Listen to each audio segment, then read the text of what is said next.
This is HOA mess. She waved a scanner like it was a badge. Karen screamed that the next step after towing was a hearing, and she could do both in one day. "You keep stalling and I keep escalating," Amy said, jabbing her finger at my windshield like she was drilling a hole through the glass. The tow truck idled 20 feet behind her, amber lights washing the curb in slow pulses, and the driver leaned against the cab with his clipboard, waiting for her signal. I stood there in my driveway at 6 in the morning, still holding my coffee mug, watching Amy Ramirez treat my legally parked sedan like a crime scene. I work as a construction project coordinator, which means I spend half my life on job sites and the other half putting out fires over the phone.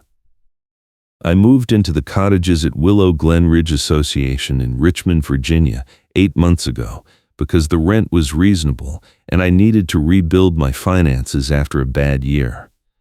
The bad year involved a business partner who emptied our account and left me holding invoices I could not pay. I clawed my way back to stable, but stable meant every dollar mattered. I could not absorb bogus fees, and Amy knew it. She was the design review board vice chair, which sounded like a glorified paint color referee until you realized she used that title to block approvals out of spite. If she did not like you, your mailbox replacement sat in limbo for 6 months. If she really did not like you, she found creative ways to make your life expensive. I triggered her the first week I moved in by parking on the street in front of my townhouse. The street was public. The curb had no fire lane paint. The county owned it. But Amy decided the HOA owned the curb, and she has been building a case ever since. The chalk marks started 3 weeks ago. I came home from a site visit and found a thick white line across my front tire, the kind tow companies use to prove a car has not moved. I brushed it off as a prank until I saw the same mark on my rear tire the next morning. Then, I saw Amy walking the street at dawn with a roll of tire chalk in her hand, marking cars like she was tagging evidence at a murder scene. That roll of chalk became her signature prop. She carried it everywhere. She pulled it out at board meetings. She waved it during arguments in the parking lot. She treated it like a badge. I started taking photos. Every time I parked, I snapped a picture with a timestamp showing the exact angle, the curb, the lack of yellow paint, and the cars around me. I built a comparison photo set showing multiple cars parked the same way with 0 fines, all time-stamped and labeled. I saved everything to the cloud because my phone storage was almost full, and I could not risk losing the evidence. That time pressure made every decision feel like a countdown. I backed up video clips in my car between errands. I uploaded photos from job site parking lots. I lived in constant fear that one corrupted file would cost me the proof I needed. Amy escalated. She did not just chalk my tires anymore. She started targeting my guests. My brother visited one Saturday and parked in the guest lot with a pass I got from the leasing office. Amy left a violation notice on his windshield anyway, claiming the pass was expired even though the date was 2 weeks out. My coworker stopped by to drop off blueprints and got a warning sticker slapped on her rear window. Nobody wanted to visit me anymore. The HOA portal turned into a community where every post was a car photo and an accusation. People uploaded pictures of vehicles with captions like, "Does this belong to anyone, or can we tow it?" The neighborhood became a surveillance network, and Amy was the dispatcher. She filed a frivolous small claims case next. The filing arrived in my mailbox on a Tuesday, claiming I owed the HOA $300 in accumulated guest parking violations and administrative fees. The court date was set for 6 weeks out, which meant I had to burn a day off work and hire a lawyer if I wanted to fight it. That was the point. She was not trying to win in court. She was trying to force me into a corner where paying the bogus fee felt cheaper than the hassle. But I could not pay. $300 today would turn into $600 next month. I had to draw a line. I contacted the HOA management company and asked for records. They sent me a PDF of violation logs, and half the entries were cars that did not match my plates. Some were dated on days I was out of state for work. I printed everything and started building a file. I also noticed something strange. Every violation notice Amy issued came with a photo, but the photos were all taken with the same handheld plate scanner, and the screen was always turned away so you could not see what it displayed. That scanner became another recurring prop. She aimed it at plates like she was running forensics, but she never showed anyone the results. The first set piece hit 2 weeks before the court date. I came home from a job site at 8 in the evening and found a wheel clamp locked onto my rear tire. Not a boot from the city. A private clamp, the kind two vendors use when they want to immobilize a car before they haul it. There was no warning sticker, no notice on my door, just the clamp, locked tight, with a phone number written on a tag zip-tied to the spokes. I called the number. A guy with a bored voice told me the clamp was placed at the request of the Cottages at Willow Glen Ridge Association, and I could pay $200 for removal, or wait for the tow truck in the morning.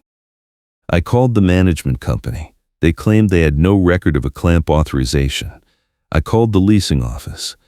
They said Amy had called the tow vendor directly and given them a target list, but they would not confirm if my car was on it. I spent 90 minutes on hold with the city parking division, trying to figure out if the clamp was even legal. The city officer I finally reached told me that if the street was public and I was not blocking a hydrant or a driveway, the clamp was harassment. He said I could file a report, but it would take weeks to investigate, and by then the car would be towed and I would be fighting the fees in court anyway. I let her think I was cornered, because my trump card needed her to overreach. I did not tell anyone what I had. Not the management company, not the leasing office, not even my brother when he called to check on me.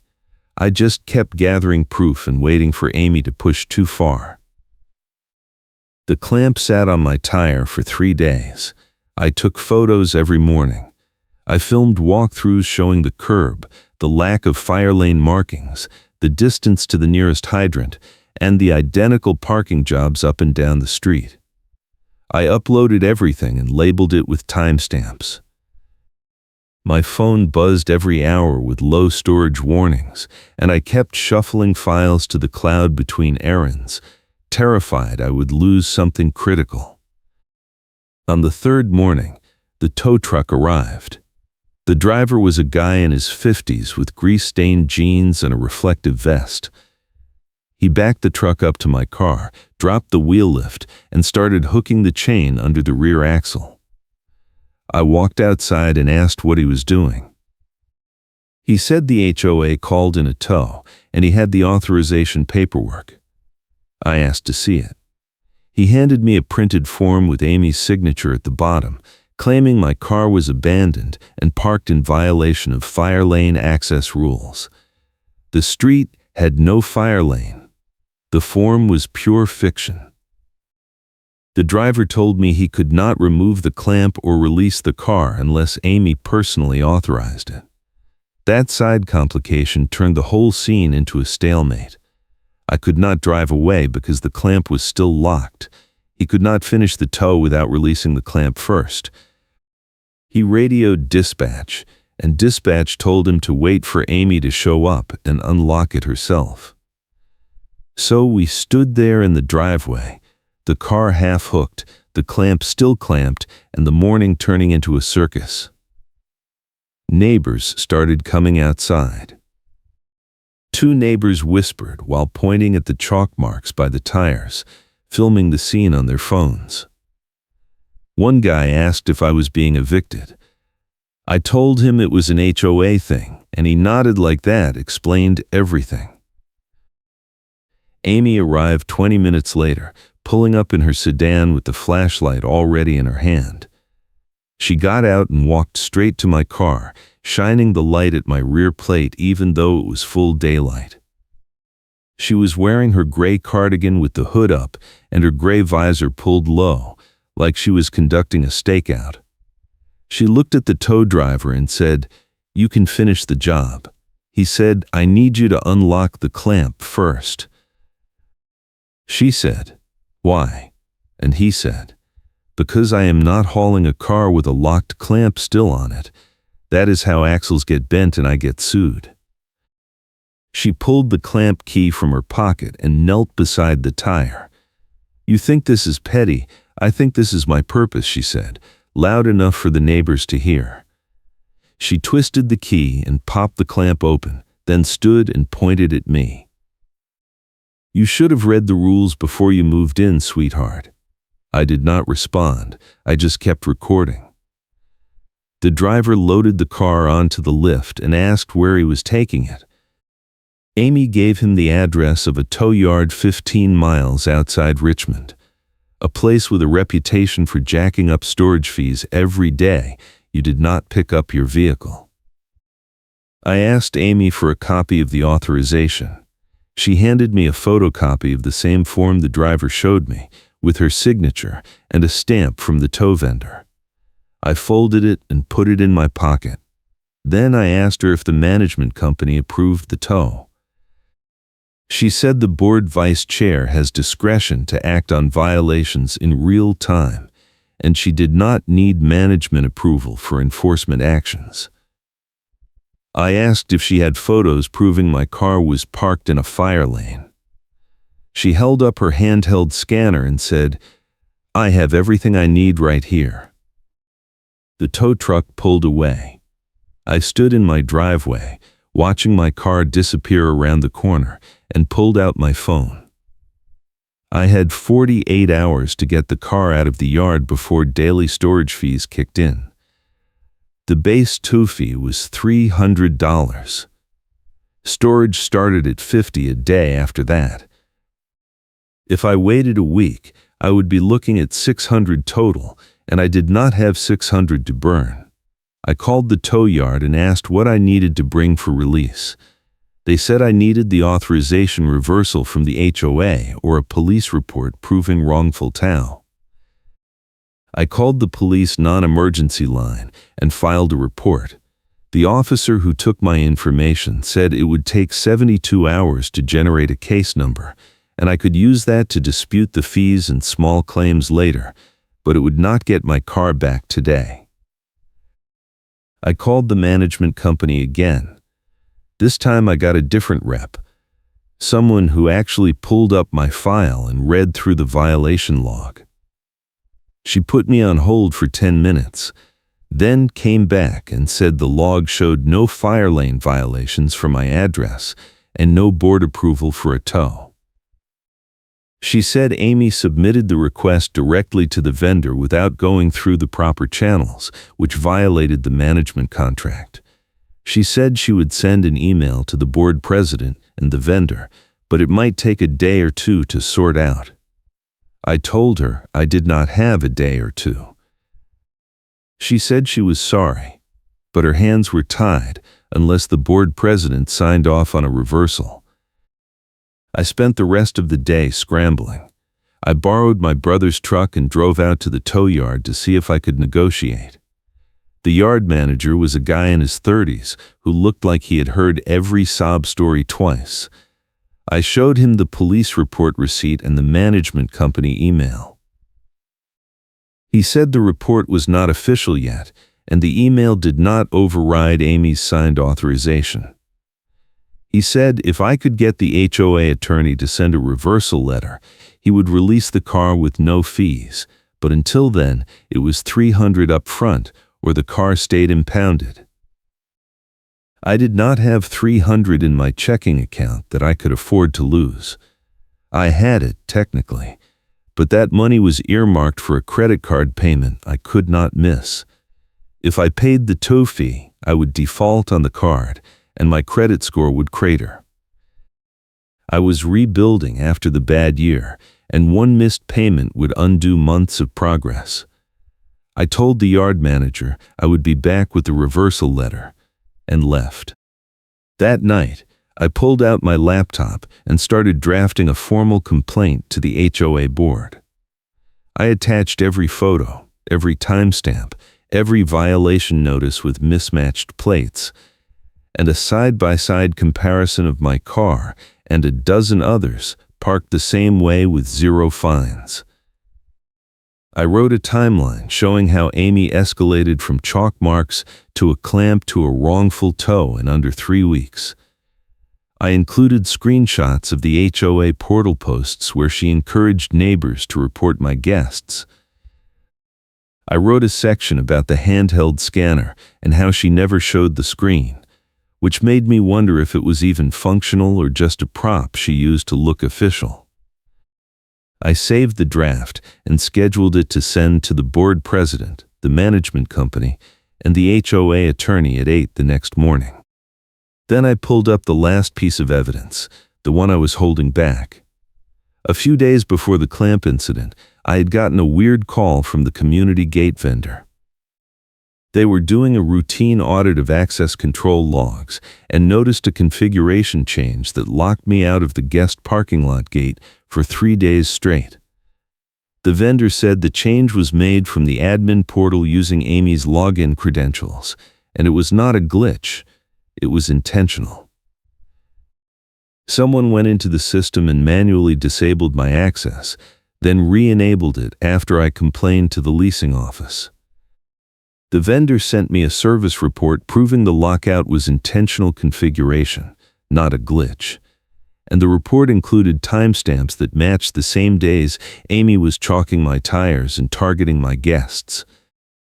That was my trump card. The gate vendor service report. I did not include it in the complaint draft. I saved it as a separate file and waited. If Amy tried to deny targeting me, if she claimed the tow was just standard enforcement, I would drop the document and force her to explain why she locked me out of the guest lot the same week she started marking my tires. The report was the proof that tied everything together. It showed intent. It showed a pattern. And it came from a third party with no reason to lie. The complaint sent at 8. By 9, my phone started buzzing. The management company rep called and said the board president was furious and wanted an emergency meeting. The HOA attorney called and asked if I had filed anything with the county or the police. I told him I filed a police report for wrongful tow, and I was prepared to file a formal complaint with the county if the car was not released by end of day. He said he would look into it and call me back. By 10, I got a terse email from Amy with the subject line, "Hearing Notice." She wrote that the board was scheduling a violation hearing for the following week, and I was required to attend. She wrote that failure to attend would result in additional fines and a lien on my property. She signed it with her title, Design Review Board Vice Chair, like, that made it official. I replied and CC'd the attorney and the management company. I wrote that I would attend the hearing, and I would bring a full record of every violation notice, every photo, every timestamp, and a witness who could verify the timeline. I did not say who the witness was. I did not mention the gate vendor report. I just let her sit with the idea that I had backup. The tow driver called me that afternoon. He said his name was Marcus, and he wanted to apologize for the mess. He said he had been driving for the same company for 12 years, and he had never seen an HOA call in a tow for a legally parked car on a public street. He said Amy had been calling the vendor for months, feeding them a target list of cars she wanted removed, and the vendor kept taking the jobs because the fees added up. Marcus said he kept a log of every tow he did for the association, and half of them looked sketchy. Cars parked legally, cars with valid guest passes, cars that belonged to residents who were current on their dues. He said he would testify if I needed him to, because he was tired of being used as Amy's personal enforcer. That made Marcus my ally. I met him at a diner near the tow yard the next morning, and he brought a printout of his logs. He had dates, addresses, plate numbers, and notes about why each tow felt wrong. He pointed to one entry from 2 months ago where Amy called in a tow for a car parked in front of the clubhouse. The car belonged to a resident who was hosting a birthday party. Amy claimed the car was blocking emergency access, but Marcus said the street was wide enough for 3 fire trucks.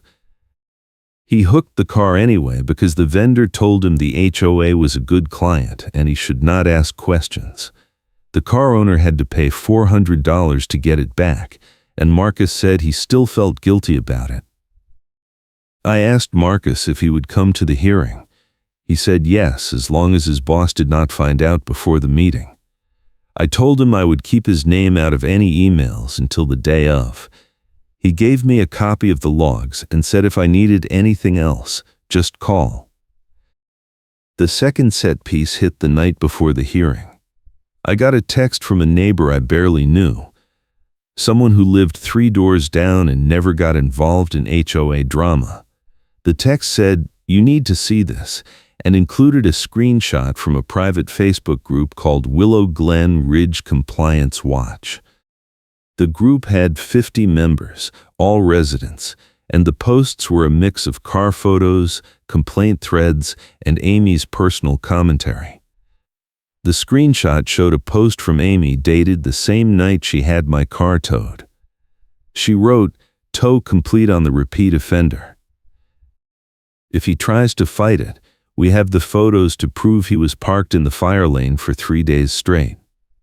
Attached to the post were 3 photos of my car, each taken from a different angle, each showing my rear tire with a chalk mark. But the photos were staged. I could tell because the chalk marks were in different positions. In the first photo, the mark was at 12 o'clock on the tire. In the second, it was at 3 o'clock. In the third, it was at 6 o'clock. If the car had not moved, the mark would have stayed in the same spot. The photos proved Amy was moving my car, chalking it, taking a photo, then moving it again and chalking it again to make it look like I had been parked for days. She was creating fake evidence, and she posted it to the Facebook group like it was bulletproof. That was the twist. Amy had been feeding the tow vendor a target list, and the list was leaked by someone in the compliance group who got tired of watching her abuse the system.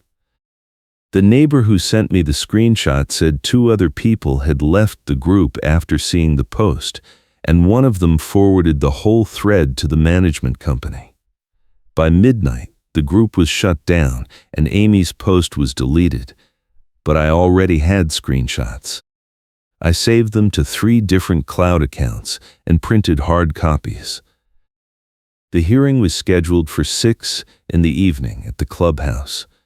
I showed up 15 minutes early with the accordion folder full of printed evidence, my laptop, and Marcus waiting in his truck outside in case I needed him. The board president was a retired guy named Harold, who looked like he just wanted to get through the meeting and go home. The HOA attorney was a woman in her 40s who kept checking her phone like she had somewhere better to be. Amy sat at the end of the table with her cardigan and her handheld scanner, looking calm and confident. Harold opened the meeting and read the violation summary. He said I was being charged with 3 guest parking violations, 1 fire lane obstruction, and failure to comply with tow authorization.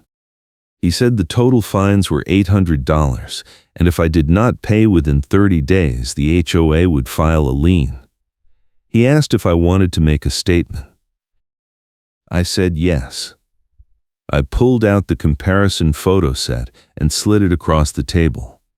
I said every car in those photos was parked the same way I parked, on the same street, and none of them got fined. I pulled out the violation log from the management company and highlighted the entries with mismatched plates. I said half the violations Amy issued were for cars that were not mine, and the other half were dated on days I was out of state. I pulled out the police report receipt and said the city confirmed the street was public and I was not blocking a hydrant or a fire lane. Amy leaned forward. "You should have read the rules before you moved in, sweetheart," she said, repeating the same line she used at the tow scene. I let her finish. Then I pulled out my phone and opened the video I recorded the morning of the tow. I played the clip on speaker so everyone could hear her say it again. "You should have read the rules before you moved in, sweetheart." The room went quiet. Harold looked at the attorney. The attorney looked at Amy. Amy's face turned red. I kept going. I pulled out Marcus's tow logs and explained how half the tows on the list were legally parked cars that Amy targeted for personal reasons. I pulled out the screenshots from the Facebook group and showed the staged chalk mark photos. I explained how the marks moved between photos, proving Amy was manufacturing evidence. I said she was not enforcing rules, she was running a harassment campaign, and the tow vendor was complicit. Harold asked Amy to respond. She said the photos were taken over multiple days, and the chalk marks moved because the car had been moved and reparked in the same spot. I asked her to explain how the car moved if it was chalked to prove it had not moved. She did not have an answer. If you are enjoying this story, hit the like button and subscribe for more HOA drama where the paper trail wins. Then I played my trump card. I pulled out the gate vendor service report and slid it across the table. I said the report proved Amy used her admin access to lock me out of the guest parking lot for 3 days, intentionally, during the same week she started chalking my tires. I said the lockout was not a glitch, it was sabotage, and the vendor had time-stamped logs proving it. I looked at Amy and said, "I am going to ask you a yes or no question. Did you manually disable my guest lot access on March 10th? She stared at the report. She opened her mouth, then closed it. She said, "I do not recall." I said, "The report shows your login credentials and the exact time of the configuration change. Yes or no?" She looked at the attorney. The attorney looked at Harold.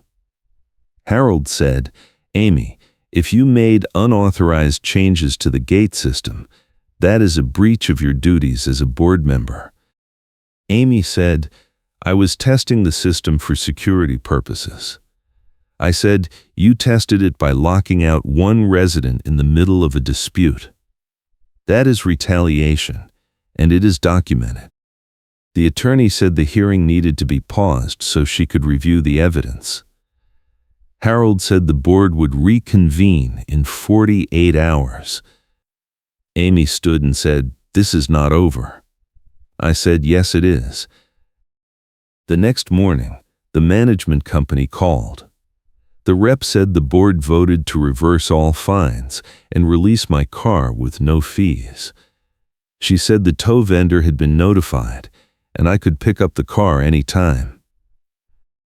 She said Amy was being removed from the design review board pending an internal investigation, and the attorney was recommending the board sever the contract with the tow vendor due to pattern of abuse concerns. I called Marcus and told him the news. He said he already heard. His boss called him that morning and said the HOA account was suspended and the vendor was reviewing all previous tows for potential refunds. Marcus said he was putting in his 2 weeks and finding a company that did not take shady jobs. I drove out to the tow yard that afternoon and picked up my car. The yard manager handed me the keys and said the fees were waived per the HOA attorney. He did not apologize. He just looked tired. The final showdown happened 2 weeks later at the curb by the community entrance sign where the tow truck had staged the morning they hooked my car. The board scheduled a special meeting to vote on the tow vendor contract, and residents were invited to comment. I showed up with Marcus, the neighbor who sent me the Facebook screenshots, and 3 other residents who had been wrongfully towed in the past 6 months. We stood at the curb while the board sat in folding chairs under a canopy, and we took turns reading statements. Marcus went first. He described the target list, the sketchy calls, and the pressure his boss put on him to hook cars without asking questions. He said he was ashamed of the work he did for the association, and he would never take another HOA job again. The second resident described paying $600 to get her car back after Amy called in a tow for a guest pass that was still valid. The third resident described being threatened with a lien when he refused to pay a bogus fire lane fine. I went last. I pulled out the staged chalkmark photos and held them up. I said, "This is what happens when one person gets power and no oversight. This is not enforcement, this is extortion." I said the vendor enabled it because the fees were profitable, and the board allowed it because nobody wanted to confront Amy. I said the management company failed to audit the violations, and the result was months of harassment, thousands of dollars in wrongful fees, and a tow yard full of cars that should never have been impounded. Harold called for a vote. The board voted 4-1 to terminate the tow vendor contract immediately. The one no vote came from a board member who was Amy's friend. Harold said the board would issue refunds to any resident who could provide proof of a wrongful tow, and the refund process would be handled by the attorney to avoid conflict of interest.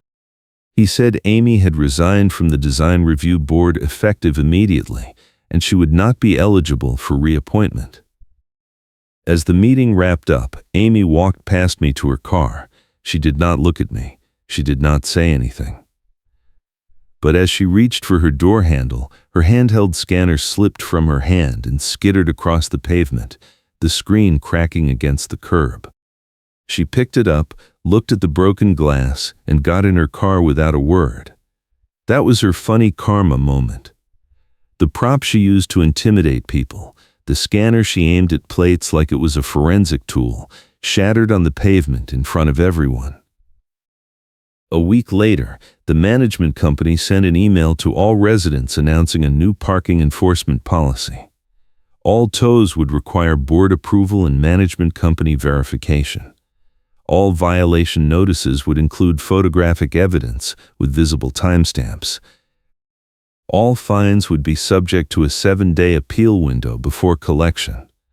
The email included a link to a third-party compliance report that cleared me completely, along with a formal apology for the wrongful tow and the harassment I endured.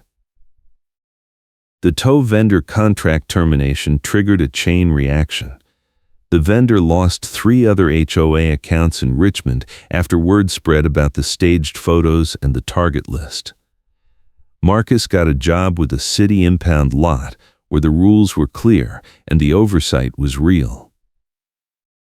The board hired a new design review chair, someone who actually reviewed designs instead of using the position as a weapon. Amy moved out of the neighborhood 2 months later.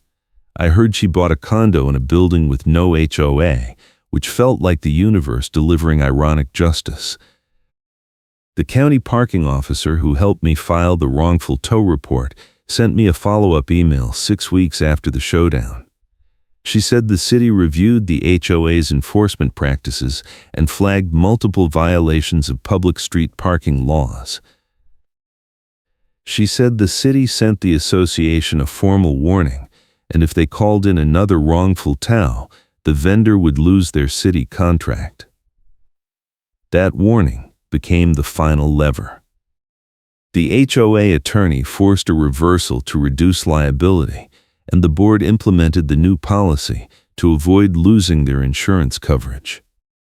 I kept the evidence. Every photo, every timestamp, every email, every log. I saved it all to 3 cloud accounts and a hard drive I keep in a fireproof box. Not because I think Amy will come back, not because I think the board will retaliate. I keep it because I learned that in an HOA war, the only thing that matters is proof. You can be right, you can be reasonable, you can follow every rule, and it will not matter unless you can prove it. The moment I stopped defending myself with words and started defending myself with documents, everything changed. The neighborhood is quieter now. The HOA portal is not full of car photos anymore. People park on the street without fear. Guest passes work, the chalk marks are gone. The tow trucks do not circle the block at dawn. It feels normal, which is all I wanted in the first place. I rebuilt my finances. I kept my credit score intact. I did not lose my car, my job, or my sanity. I won because I had the receipts, and I waited for Amy to overreach. Karen got embarrassed when her own quote played on speaker, and the board had no choice but to act. The HOA attorney forced a reversal to reduce liability, and the vendor blacklisted the association after the staged photos came to light. The outcome was exactly what Amy feared most. She lost her power, her credibility, and her ability to weaponize the rules. And I got my life back. Thanks for watching, and I will see you next time.